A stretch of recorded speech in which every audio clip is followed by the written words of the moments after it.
Ces discours envoûtent l'Italie. Il y avait quelque chose de magique en lui. Les gens adhéraient à sa pensée. Il les hypnotisait en quelque sorte.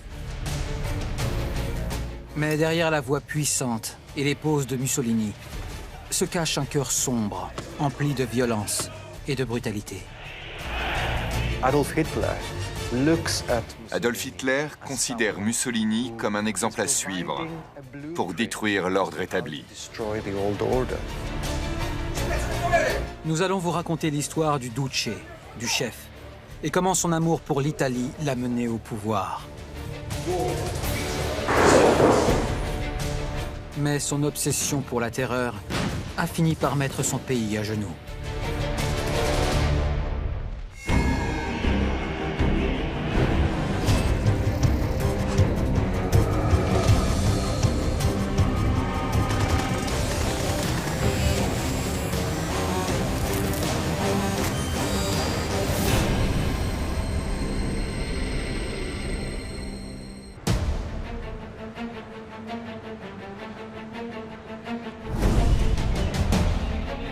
Fin avril 1945, la libération de l'occupation nazie par les forces alliées touche presque à sa fin. Une occupation dont aucun Italien n'a jamais voulu. Près du lac de Côme, au niveau de la frontière suisse, un long convoi SS allemand se dirige vers le nord. Mais une petite patrouille de partisans italiens l'arrête à un barrage routier de fortune. Les nazis à bord de la Jeep en tête du convoi ordonnent qu'on les laisse passer.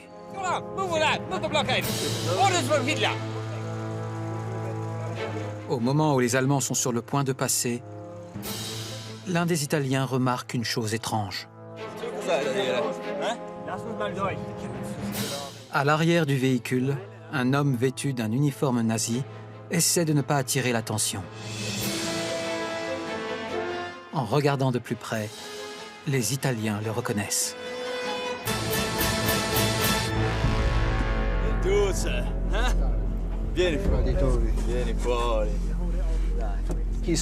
Il est arrêté à un barrage routier. Il a fait de son mieux pour se déguiser, mais bien évidemment, on le reconnaît, lui et sa maîtresse de l'époque, Claretta Petacci. Benito Mussolini, le Duce, le dictateur fasciste italien, est arrêté sur le champ. C'est la fin, la disgrâce pour l'homme qui a ensorcelé tout un pays pendant plus de 20 ans.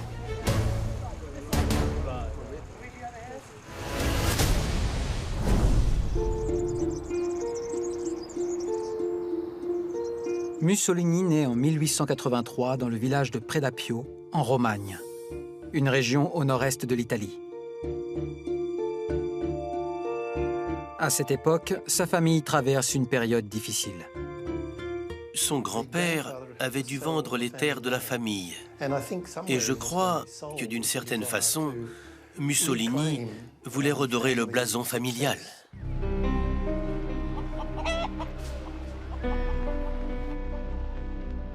Comme beaucoup d'habitants de Romagne, il grandit dans une famille de socialistes radicaux, régulièrement emprisonnés à cause de leurs convictions politiques. Le père de Mussolini est forgeron, mais c'est surtout un coureur de jupons et un alcoolique notoire. Sa famille peine à s'en sortir. Mussolini a grandi en éprouvant beaucoup de rancœur à l'égard des personnes qui possédaient plus que lui. Il savait qu'il était bien plus intelligent que tous les gens qu'il rencontrait et pourtant, il ne bénéficiait d'aucun privilège.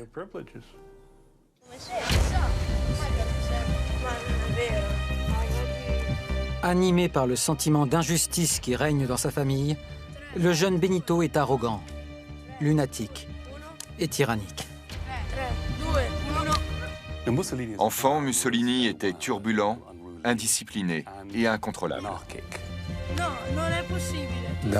Quand il était petit, Mussolini était rebelle. Il était intolérant et querelleur. Il se bagarrait souvent avec les garçons de son âge. Quand il joue avec ses amis, il déteste perdre. Et tous les coups sont permis pour résoudre les disputes. Un jour, pendant une bagarre, il s'est servi d'un couteau et a gravement blessé le garçon contre qui il se battait. Non sono messi atti di violenza in questa scuola. Aveva barato. Mussolini est convoqué par les prêtres de son école catholique qu'il déteste. Il le renvoie et explique à ses parents qu'il est trop turbulent pour eux.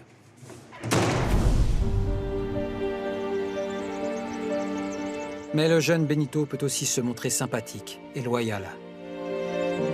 Ce seront des traits de caractère déterminants pour son accession au pouvoir. Son frère et sa sœur l'adorent. C'est un rêveur qui récite de la poésie et de la littérature.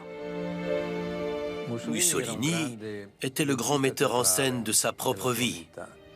Il dégageait énormément de charisme. Popolo d'Italia, risvegliate. Très jeune, il s'exerce à prononcer des discours. Sono Benito Mussolini, seguitemi. Assez tôt, il s'entraîne à poser, en quelque sorte. Et il finit par croire à son image théâtrale. À l'âge de 18 ans, le futur dictateur de l'Italie est un jeune homme extravagant et séduisant. Et comme son père, un fervent socialiste. Il attire les femmes comme un aimant. Mais il ne parvient pas à cacher son côté violent.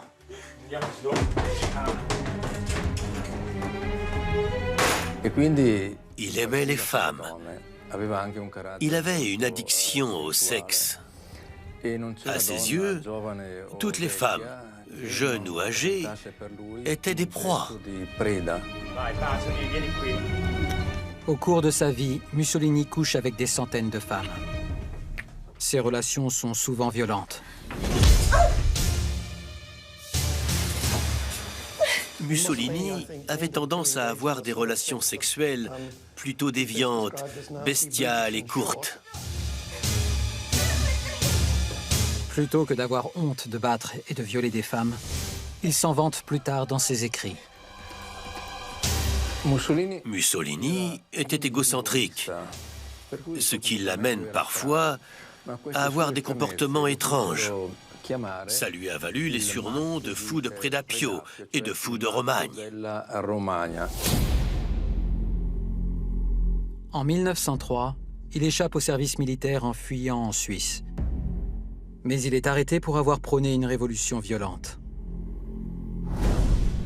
Sa mère décède peu de temps après et il commence à perdre pied. Le plus grand amour de sa vie était sa mère, comme tout bon Italien. Elle est morte alors qu'il n'avait que 22 ans. Pour lui, ça a été un jour très sombre. Il ne s'en est jamais remis.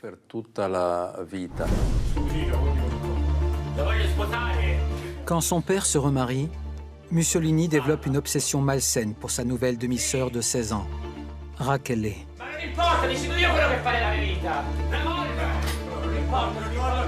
Le père de Mussolini craint qu'il fasse honte à sa famille en entamant une relation que certains pourraient qualifier d'incestueuse. Mais il est prêt à tout pour avoir cette fille. Mussolini a assuré que s'il ne pouvait pas être avec elle, il se tirerait une balle dans la tête. Et il a mimé le geste en disant cela.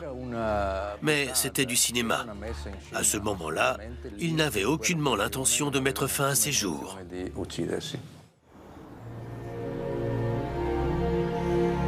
En 1910, Benito et Rachele emménagent ensemble. Mais Mussolini est obsédé par le sexe et abandonne rapidement sa demi-sœur pour épouser une autre femme, Ida Dalser.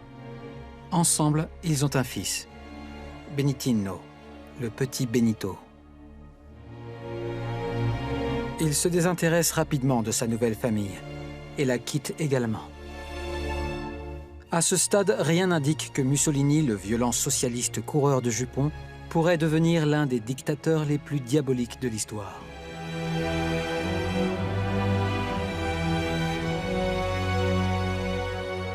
Mais des événements mondiaux catastrophiques vont tout changer. En 1914, la Première Guerre mondiale éclate en Europe. Au début, l'Italie reste neutre. Mais beaucoup pensent que le pays devrait se battre pour obtenir une part du butin. En tant que socialiste actif, Benito Mussolini soutient la neutralité initiale de son pays.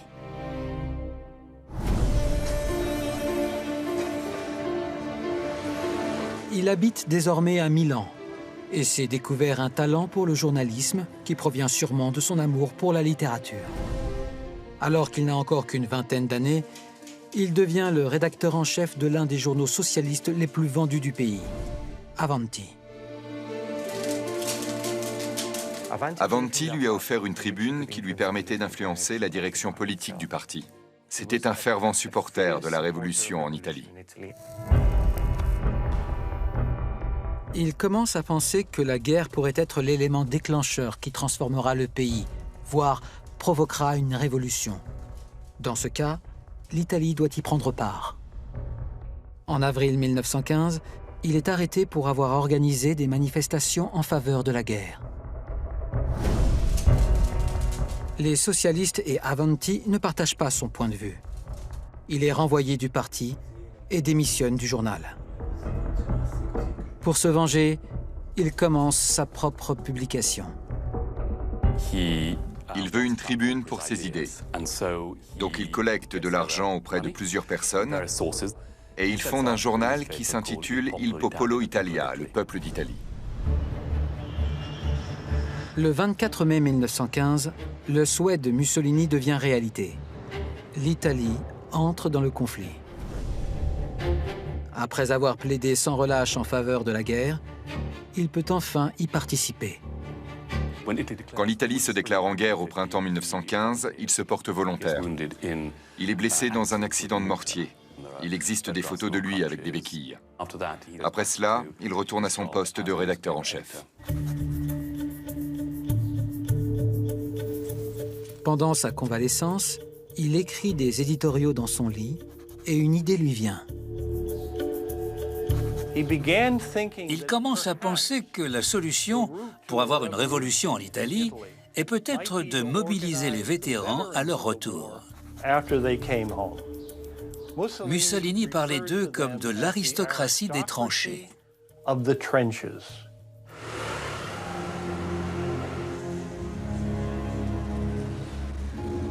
Sans surprise, à la fin de la guerre, en 1918, l'Italie, dans un état misérable, est prête à changer. Bien qu'il fasse partie des gagnants, le pays n'obtient quasiment rien dans l'accord de paix. Les communistes et les socialistes font du grabuge dans les rues italiennes. Ils appellent à la révolution comme en Russie. Mussolini a désormais complètement tourné le dos à la gauche. Il veut tracer son propre chemin en s'appuyant sur la gloire de l'Italie et son passé romain. Mussolini était de plus en plus dévoué à son pays.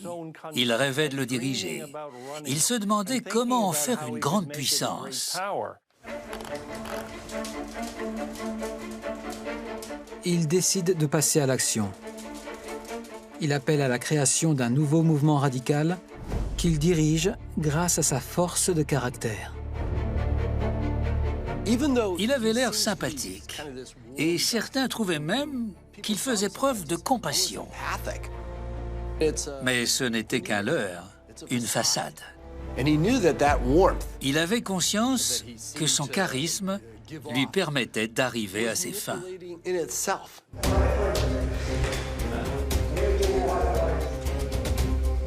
Mussolini lance un appel aux vétérans désabusés qui partagent sa colère envers le vieux système parlementaire libéral et qui craignent de voir les communistes arriver au pouvoir. Il croit qu'un nationalisme extrême et qu'un parti unique permettront à l'Italie de retrouver sa grandeur d'antan. Ils adoptent un ancien symbole romain, le faisceau. Ils se baptisent les fascistes. Bon nombre d'entre eux portent les chemises noires de l'Arditi, un corps de l'armée italienne particulièrement redoutable. Les chemises noires fascistes, qui faisaient régner la terreur dans les rues, croyaient que les débats politiques, le vote et tous les autres attributs de la démocratie étaient ridicules, inefficaces ou frauduleux. Si vous vouliez quelque chose, il fallait le prendre. Et les hommes de Mussolini sont armés jusqu'aux dents. Les fascistes étaient souvent dirigés par des officiers subalternes démobilisés, qui avaient des ressources matérielles. Ils avaient souvent gardé des armes de guerre, comme des revolvers, mais ils se servaient aussi d'armes moins conventionnelles. Le manganello, la matraque, est leur choix de prédilection. Mais ils avaient aussi des coups de poing américains et d'autres instruments bizarres. Par exemple, un groupe fasciste frappait ses ennemis avec de la morue séchée.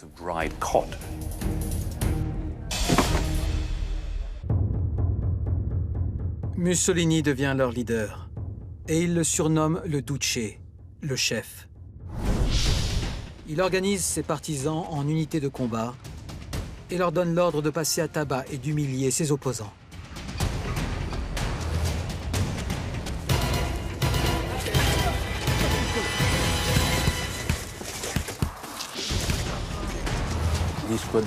Les hommes de ces unités s'attaquaient aux leaders socialistes.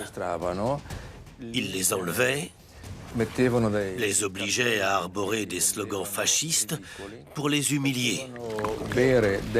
Ils les forçaient à boire de puissants laxatifs pour qu'ils se fassent dessus et que ça nuise à leur image publique. Les fascistes les tournaient en ridicule et prenaient des photos qui étaient ensuite publiées dans le journal. Le mouvement fasciste de Mussolini prend de l'ampleur. Il passe de 20 000 à près de 200 000 membres en seulement quelques mois. Tandis que ses hommes de main s'en prennent aux communistes dans les rues, Mussolini cherche à accroître son pouvoir. Le mouvement fasciste devient un parti politique et en 1921, il est élu au Parlement. La campagne révèle son talent d'orateur. Pendant toute sa carrière, grâce à ses discours magistraux, des foules de fanatiques se pressent pour l'écouter.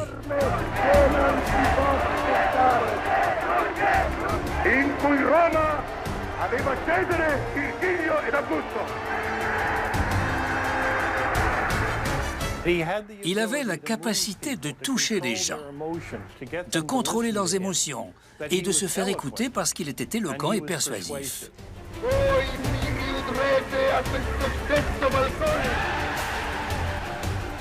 Il y avait quelque chose de magique. Les gens adhéraient à sa pensée.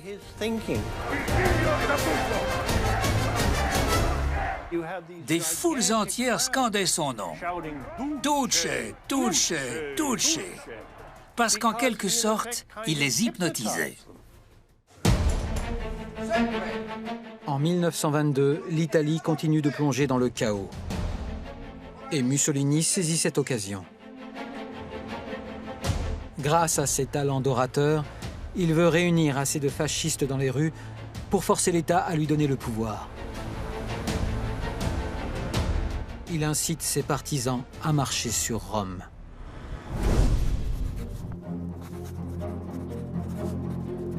Mais il ne se joint pas à eux. En coulisses, le maître de la propagande est au travail, loin de Rome. Il voyait ça un peu comme une pièce de théâtre. Il mettait en scène ce qui ressemblait à une révolution, mais en même temps, en secret, il assurait aux dirigeants des armées et à la monarchie qu'il ne s'agissait que d'une comédie. Plus tard, Mussolini prétend que des centaines de milliers de personnes ont rejoint la marche. Mais en réalité, seuls 16 000 manifestants, sales, trempés et sans armes, ont fait le déplacement. La police et l'armée ferment les yeux. C'était un mois d'octobre anormalement pluvieux. Ils se sont retrouvés trempés en attendant dehors. Ils ne savaient pas quoi faire. Ils ne recevaient aucun ordre. Mussolini était introuvable. Il est en fait à Milan. Il attend près du téléphone que d'autres hommes politiques l'appellent et lui disent « Voulez-vous être ministre ou même Premier ministre ?»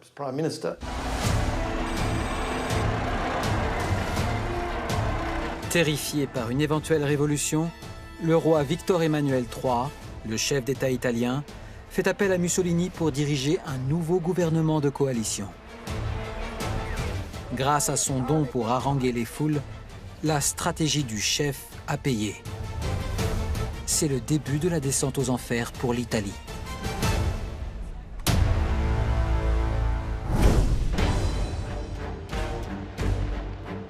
Tandis que Mussolini tente d'agir en chef d'État, ses chemises noires manifestent toujours dans les rues. La violence a toujours fait partie de sa vie. Et maintenant qu'il est au pouvoir, il a les moyens d'en user contre ceux qui se mettent en travers de son chemin. Giacomo Matteotti, un homme politique socialiste, menace de dénoncer les méthodes violentes des fascistes. Il faut donc le faire taire.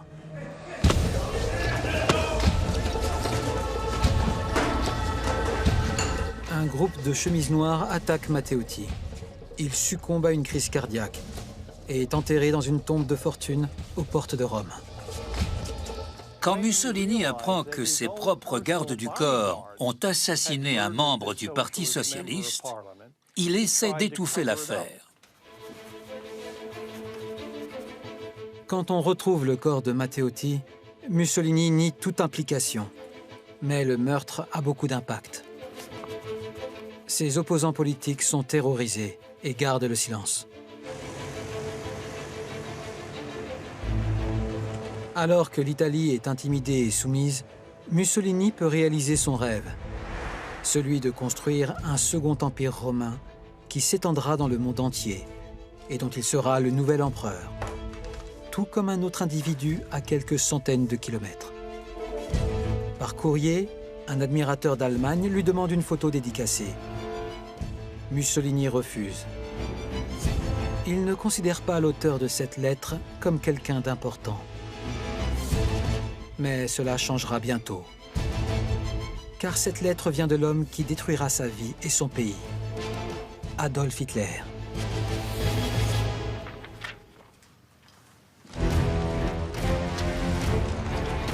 En 1925, le Duce impose sa dictature en Italie. Tous les partis politiques doivent disparaître, à l'exception des fascistes. Mussolini était totalement contre la démocratie. Dans son régime politique, il ne tolérait aucune opposition. Une fois l'Italie complètement sous ses ordres, Mussolini peut s'adonner à sa plus grande passion, l'art de la mise en scène. L'une des caractéristiques du fascisme est le culte de la personnalité. Et Mussolini employait les grands moyens pour se mettre en avant.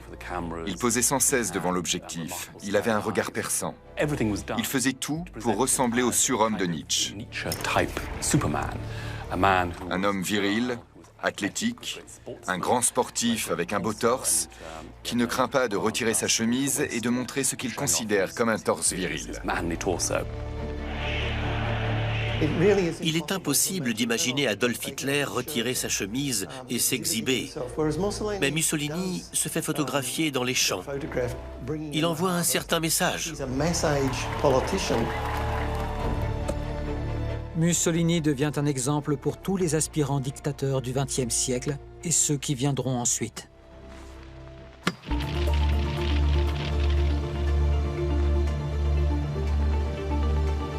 Au début, l'Italie prospère sous le fascisme. Un plan de travaux publics colossal réduit considérablement le chômage. Mussolini atteint presque un statut divin en Italie et à l'étranger. Churchill le qualifie de génie. Roosevelt se dit profondément impressionné. En dehors de l'Italie, Mussolini renvoie une image positive, parce que vu de l'extérieur, il s'agissait d'un pays de rebelles, et Mussolini l'avait unifié. Il avait vaincu la menace bolchevique. Il avait fait circuler les trains à l'heure. Et il avait unifié une Italie auparavant divisée.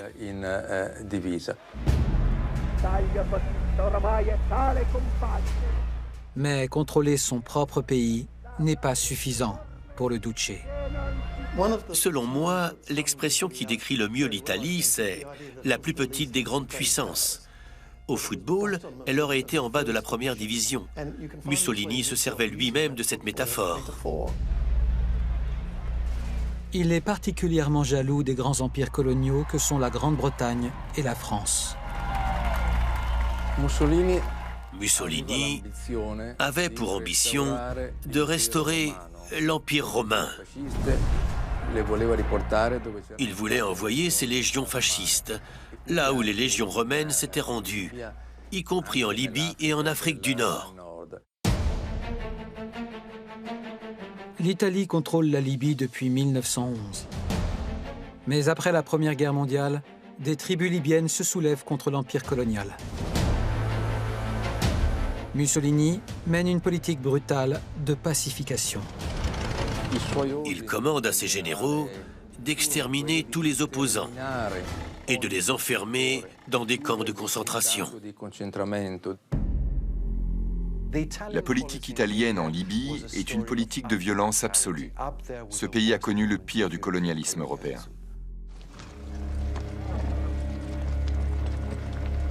« 100 000 personnes issues de tribus libyennes sont rassemblées et contraintes à marcher dans le désert.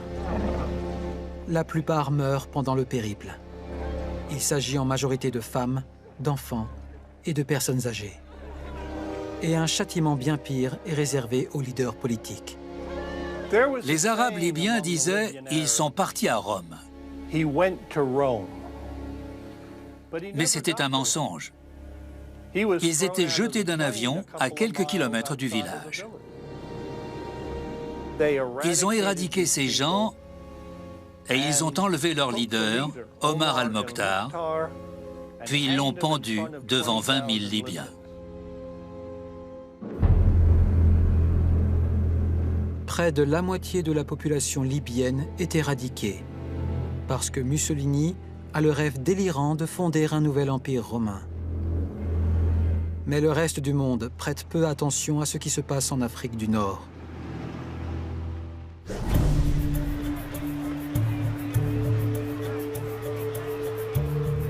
À l'exception du nouveau chancelier allemand.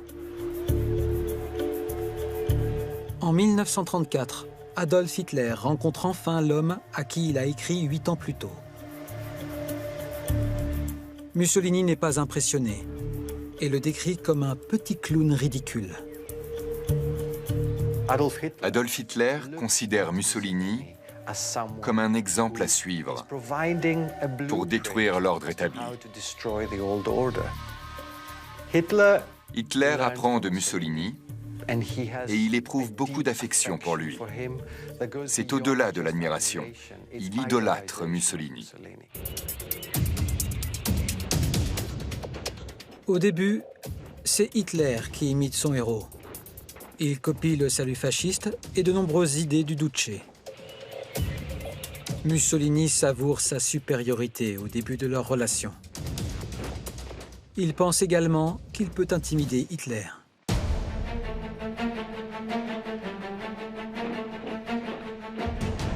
Il dépense des milliards pour développer son armée, ce qui va inspirer les nazis. Il a pour but d'étendre son empire. Il envoie donc ses troupes dans un pays qui a humilié l'Italie lors d'une bataille coloniale 40 années plus tôt. À l'automne 1935, plus d'1 demi-million de soldats italiens envahissent l'Éthiopie par pure vengeance. Mussolini se tourne vers l'Éthiopie parce que ce pays fait partie depuis longtemps des ambitions impériales de l'Italie.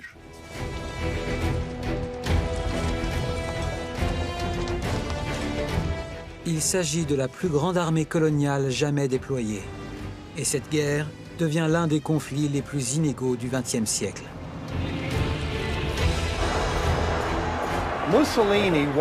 Mussolini voulait créer une sorte de copie de l'Afrique du Sud en Éthiopie. En d'autres termes, il souhaitait faire des Éthiopiens des esclaves, des serfs, et créer une grande population d'immigrants italiens qui pratiqueraient une sorte d'apartheid. Mais ils ont agi avec tant de violence, avec tant de cruauté et aucune pitié, qu'une énorme révolte est née au centre du pays. C'était l'une des campagnes les plus violentes jamais menées par une puissance coloniale.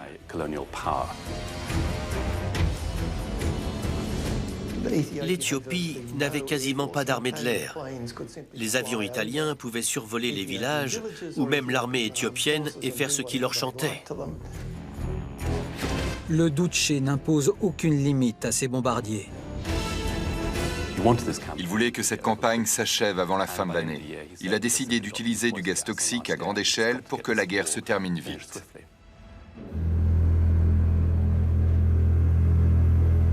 Mussolini ne tient pas compte de la Société des Nations et largue du gaz moutarde au-dessus de l'Éthiopie, une chose que même Hitler se refuse à faire.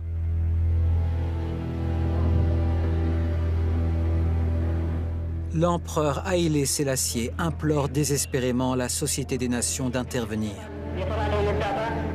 Mais elle ferme les yeux. L'invasion de l'Éthiopie par Mussolini laisse la nation du Lion de Juda appauvrie et détruite. Les historiens éthiopiens estiment le nombre de morts à plus de 350 000 personnes. C'est un bilan très lourd. La guerre en Éthiopie a en réalité marqué le début de la Seconde Guerre mondiale. Mussolini savait parfaitement qu'en envahissant l'Éthiopie, il détruisait la Société des Nations. Ça a donné le feu vert à Hitler. Il a vu qu'on pouvait aller à l'encontre de la Société des Nations sans qu'il n'y ait de répercussions. Mussolini et Hitler sont plus proches que jamais. Comme les nazis, le Duce envoie des soldats pour aider les troupes fascistes de Franco pendant la guerre civile espagnole. Les deux pays participent à la guerre d'Espagne de 1936 à 1939, mais l'issue est inégale pour les deux pays. L'Allemagne mène une campagne très réussie, alors que les Italiens sont battus à Guadalajara. C'est encore une fois un événement très traumatisant, et la comparaison entre les deux pays blesse Mussolini. La campagne espagnole est le premier signe que la machine de guerre nazie est mieux préparée au conflit que l'armée italienne. Mais le Duce ignore tous les conseils.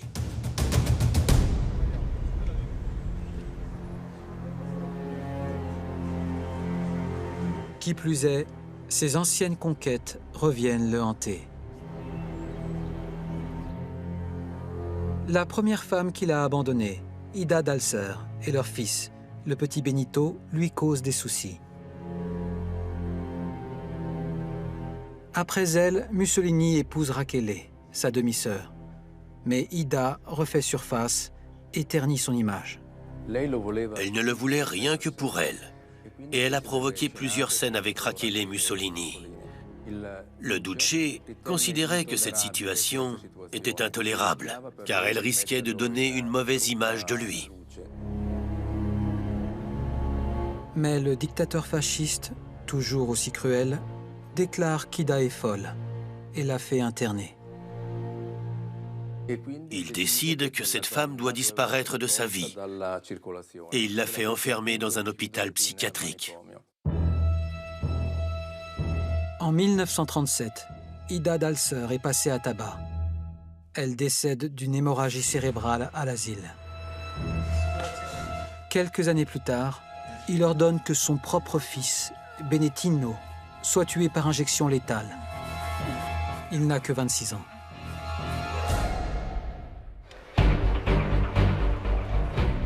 Le Duce pense que sa cruauté le rend intouchable.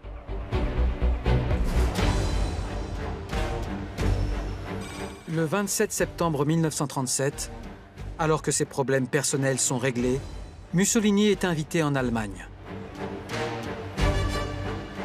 Hitler sort le grand jeu pour impressionner son idole.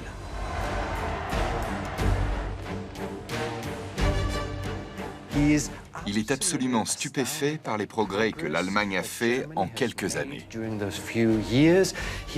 Il est ébahi par cette démonstration de puissance militaire et l'ordre qui règne.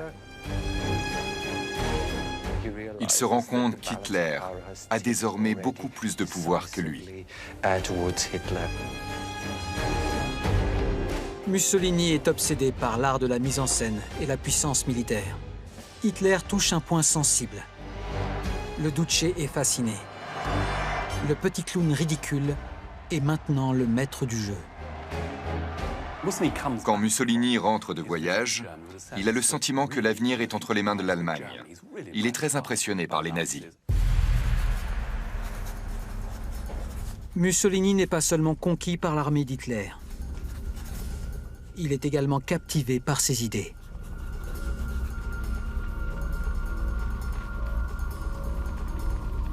Il voit la persécution des Juifs en Allemagne comme un modèle pour l'introduction de ses propres lois antisémites. L'une des choses qui entache le plus la réputation de Mussolini, ce sont les décrets antisémites de novembre 1938. Jusqu'aux années 30, les Juifs et les catholiques cohabitent de manière relativement pacifique en Italie. Mais désormais, comme en Allemagne, on retire aux Juifs leur citoyenneté et on leur interdit d'occuper des postes de fonctionnaires. Le mariage entre Italiens et Juifs est déclaré illégal. Ce qui fait la particularité du racisme italien à partir de 1938, c'est que l'Italie se définit comme une communauté raciale d'un point de vue spirituel. Le catholicisme est à la base de l'identité spirituelle de l'Italie. De ce fait, les Juifs ne peuvent pas faire partie de la communauté spirituelle italienne. Mussolini joue un rôle important dans l'introduction de la législation antisémite et dans son expansion. Cet antisémitisme italien se traduit par de la discrimination, mais n'évoque jamais l'idée d'un génocide. Les Italiens n'imaginent pas jusque-là qu'ils vont tuer des Juifs. Ils imaginent simplement qu'ils vont les séparer du reste de la population. Les idéologies fascistes et nazies convergent. Le pacte d'acier, une alliance militaire, est signé entre l'Italie et l'Allemagne. Cette signature scelle le destin de Mussolini et de son peuple.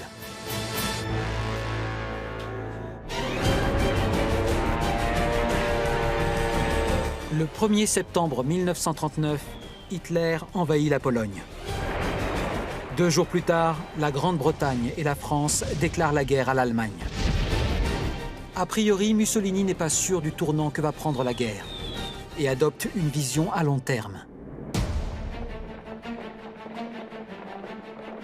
Mais quand Hitler envahit la France, il est persuadé qu'il ne peut y avoir qu'un vainqueur.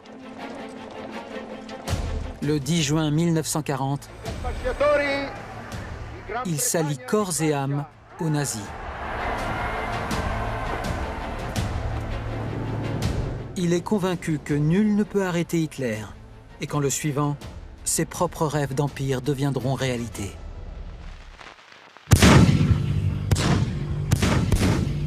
Mais il se trompe lourdement. Il se laisse entraîner dans un conflit où l'Italie ne fait pas le poids. L'Italie n'est vraiment pas assez préparée pour une guerre mondiale moderne. Son économie est la plus faible des grandes puissances qui s'affrontent. Tous les conseils que Mussolini reçoit au printemps 1940 sont essentiellement « Soyez prudents, on ne fait pas le poids ». Alors qu'au nord de l'Europe, l'armée d'Hitler détruit tout sur son passage, Mussolini donne l'ordre à son armée de commencer ses propres invasions contre l'avis de tous ses généraux. Sans en parler à Hitler, il décide de déployer ses forces pour envahir les Balkans. Il met en place des stratégies pour envahir la Grèce et il pense que ce sera fini rapidement.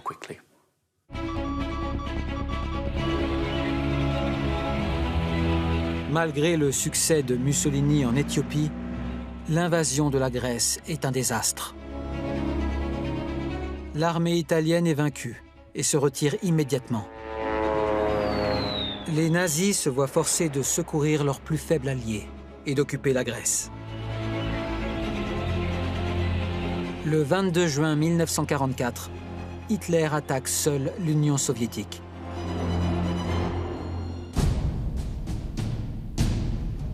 Mais Mussolini insiste pour que les troupes italiennes participent. Mussolini regardait Hitler à la fois avec admiration et avec haine. Avec haine parce qu'Hitler était devenu le maître et que Mussolini n'était qu'un allié secondaire qui plus est. Lors de la campagne de Russie, Mussolini a insisté pour envoyer des troupes italiennes contre l'avis d'Hitler. À cause des tentatives désespérées du Duce pour plaire à Hitler, environ 30 000 Italiens meurent sur le front de l'Est et 50 000 meurent en détention.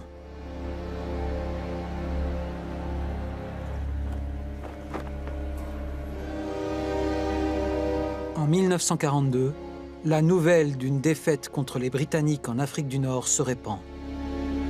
La guerre tourne à l'humiliation pour l'Italie. La personnalité instable de Mussolini refait à nouveau surface, avec de violentes sautes d'humeur et un comportement imprévisible. Quand Mussolini s'est allié à Hitler, il a développé une sorte de comportement maniaco-dépressif. Il passait d'un extrême à l'autre. Il se réfugie dans son arrogance et son narcissisme. Il est convaincu qu'il ne peut pas se tromper. Il croit fermement en son intuition. À un moment, il dit à son gendre « Je suis l'animal le plus intelligent qui n'ait jamais existé ». Mais sa vantardise paraît ridicule, étant donné la tragédie dans laquelle il s'apprête à précipiter son peuple.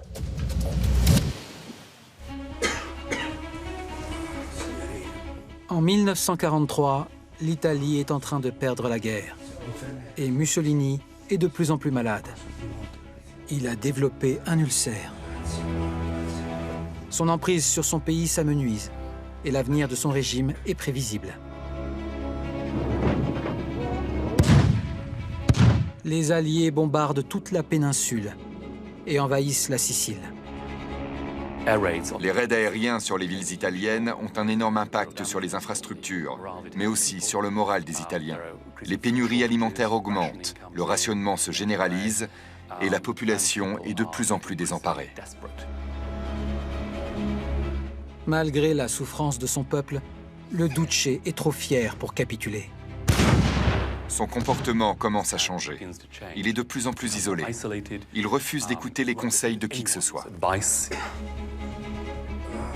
Incapable d'assumer ses responsabilités, Mussolini cherche des boucs émissaires. Il a commencé à utiliser la propagande pour rejeter la faute sur les Juifs. Il a aussi commencé à accuser ses généraux. Et quand la catastrophe a réellement frappé, il a accusé les Italiens de ne pas avoir pris en main leurs propres rêves et leurs propres objectifs. C'était toujours la faute de quelqu'un d'autre.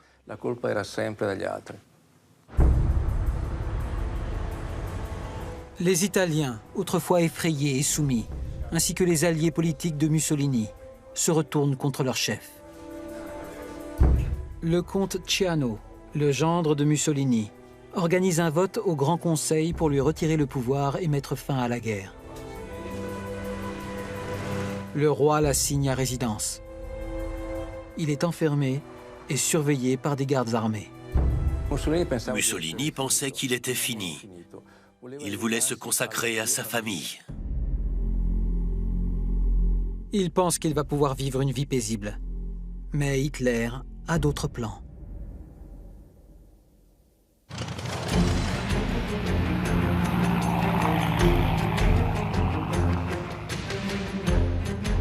Il met au point l'un des plus audacieux sauvetages de la guerre.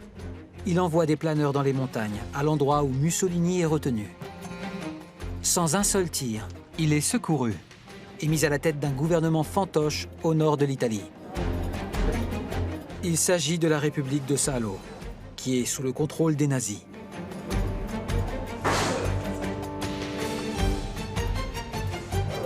Les rôles sont complètement inversés. Mussolini, l'ancien leader puissant, qui a écrit un livre expliquant comment gouverner grâce à l'intimidation, est désormais totalement soumis à Hitler. C'était devenu une simple marionnette. Il ne faisait que répéter ce qu'Hitler écrivait. Hitler met des conditions au retour de Mussolini. Il lui demande d'envoyer à Auschwitz les Juifs toujours présents sur le territoire italien. 6000 Juifs sont envoyés dans les chambres à gaz, ce qui rend son régime complice du pire crime de l'histoire.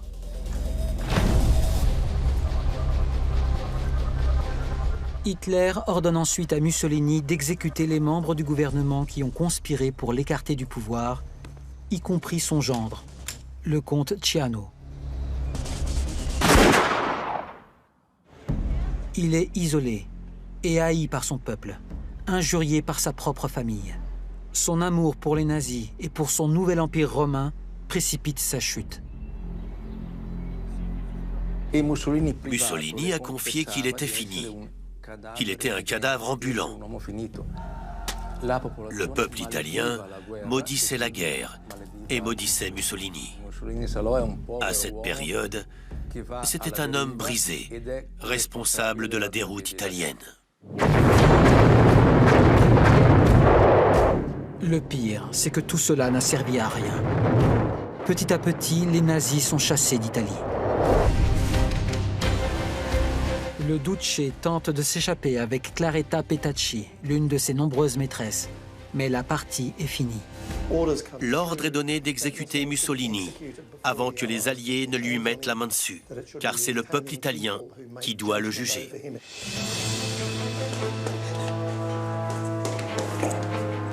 E adesso morirai per tutti I crimini che hai commesso in Italia, brutto bastardo. Muori, Mussolini.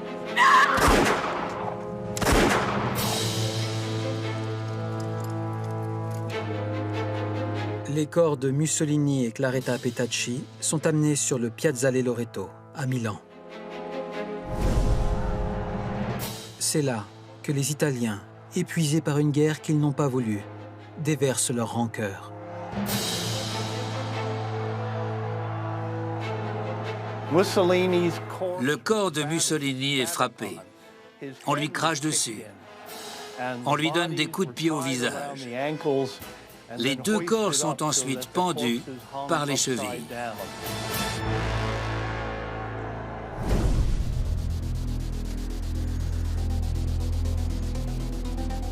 Aujourd'hui, une petite minorité d'Italiens admire encore Mussolini et rêve d'un autre régime fasciste où les trains sont à l'heure. Je pense que les Italiens n'ont toujours pas tourné la page de Mussolini. Il séduit toujours certains jeunes qui sont en quête de sens et qui le voient comme un modèle avec des idées claires. Il avait peut-être les idées claires, mais tout ce qu'elles ont apporté, c'est un massacre.